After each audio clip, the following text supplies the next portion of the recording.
Welcome to world affairs by Arbaaz.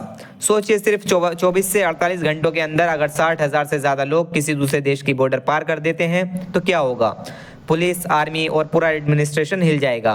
और अभी Spain में कुछ ऐसा ही देखने को मिला। आखिर मोरक्को से इतने सारे लोग अचानक स्पेन कैसे पहुंच गए? क्या ये सिर्फ माइग्रेशन है या इसके पीछे कोई और बड़ी स्ट्रेटजी छुपी हुई है? आइए पूरी कहानी समझते हैं। स्पेन का एक छोटा सा शहर है क्योटा। ये आता तो अफ्रीका में है लेकिन ऑफिशियली स्पेन का हिस्सा है। मैं आपको मैप में भी दिखाऊंगा। मतलब अगर कोई क्योटा पहुंच जाए तो टेक्निकली वो यूरोपियन यूनियन की टेरिटरी में एंटर कर जाता है। अभी कुछ ही दिन पहले हजारों लोग मोरक्को की तरफ से एक साथ क्योटा की बॉर्डर की तरफ बढ़ने लगे। कई समुद्र में तैर कर आए, कई लोग बॉर्डर क्रॉसिंग से घुस गए। देखते ही देखते ये संख्या लगभग 50 से 60 हजार तक पहुंच गई। क्योटा की टोटल पॉपुलेशन ही लगभग 84,000 के करीब ही है। इसलिए पूरा शहर अचानक प्रेशर में आ गया। इसके बाद स्पेन ने तुरंत इमरजेंसी डिक्लेयर कर दी। आर्मी, नेशनल पुलिस और सिविल गार्ड को बॉर्डर पर तैनात कर दिया गया। रेस्क्यू ऑपरेशन भी चलाए गए और मोरक्को के साथ मिलकर माइग्रेंट्स को वापस भेजने की प्रक्रिया शुरू की गई। कुछ ही दिनों में हजारों लोग वॉलंटरली या अथॉरिटीज के थ्रू मोरक्को से वापस लौट गए। लेकिन सबसे बड़ा सवाल ये है, इतने सारे लोग एक साथ आए क्यों?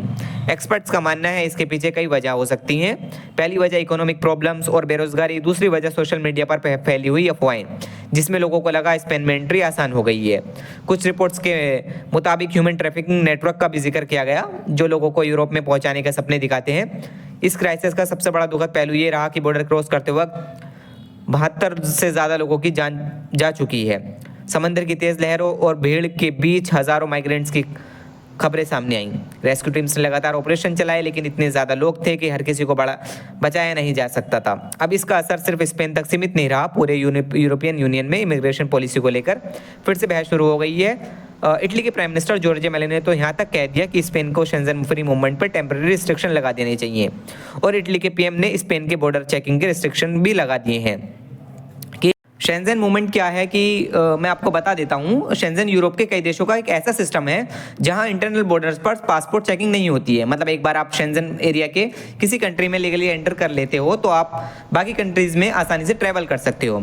स्पेन के प्राइम मिनिस्टर ने कहा कि देश की सोवरेनिटी से कोई समझौता नहीं होगा। साथ ही स्पेन ने मोरक्को के साथ कोऑर्डिनेशन बढ़ाई ताकि मास माइग्रेशन को कंट्रोल किया जा सके। इटली ने स्पेन के साथ शेंजन फ्री मूवमेंट पर टेम्पररी रिस्ट्रिक्शन लगाने का फैसला किया है, जबकि यूरोपियन यूनियन के कई नेताओं ने स्पेन के सपोर्ट में बॉर्डर सिक्योरिटी मजबूत करने की बात कही है।